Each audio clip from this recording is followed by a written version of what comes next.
যখন তুমি নিজের রক্তের মানুষের দ্বারা কষ্ট পাবে, তখন তুমি একবার নবী ইউসুফ আলাইহিস সালামের কথা মনে করো। তিনি কিভাবে নিজের ভাইয়ের দ্বারা প্রতারিত হয়েছিল।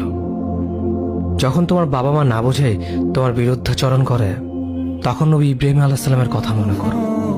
তার বাবা তাকে আগুনে নিক্ষেপ করায় ভূমিকা রেখেছিল। যখন তুমি সমস্যা থেকে পরিত্রাণের জন্য কোনো পথ পাবে না, তখন ইউনুস আলাইহিস সালামের কথা ভেবো।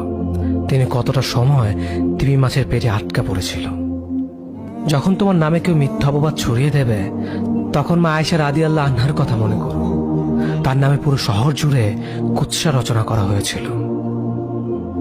যখন তুমি অসুস্থ ব্যথার যন্ত্রণায় কাতরাতে থাকো, তখন নবী আইয়ুব আলাইহিস সালামের কথা ভেবো। তিনি ভয়ঙ্কর এক ভাইরাসজনিত রোগে আক্রান্ত হয়ে তোমার থেকে বেশি কষ্ট পেয়েছিল। যখন তুমি দিনের কোনো বিধান নীতিতে যুক্তি খুঁজে পাও না, তখন নবী নূহ আলাইহিস সালামের কথা ভেবো।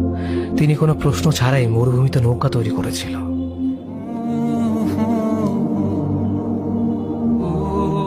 যখন তুমি আত্মীয়স্বজন, পরিবার, বন্ধু বান্ধবের কাছে হাসির পাত্রে পরিণত হও, তখন তুমি শেষ নবী হযরত মুহাম্মদ সাল্লাল্লাহু আলাইহি ওয়াসাল্লামের কথা ভেবো।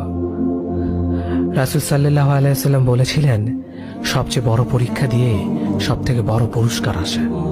যখন আল্লাহ কাউকে ভালোবাসেন, তখন তাকে পরীক্ষা করেন, এবং যে এই পরীক্ষাগুলো মেনে নেয়, সে আল্লাহর সন্তুষ্টি অর্জন করে। আর যে অভিযোগ করে, সে তার ক্রোধের পাত্র হয়।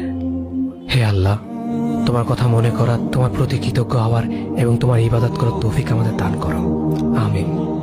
যেভাবে তুমি সন্তুষ্ট হও, সেভাবেই আমাদের পরিচালিত করো।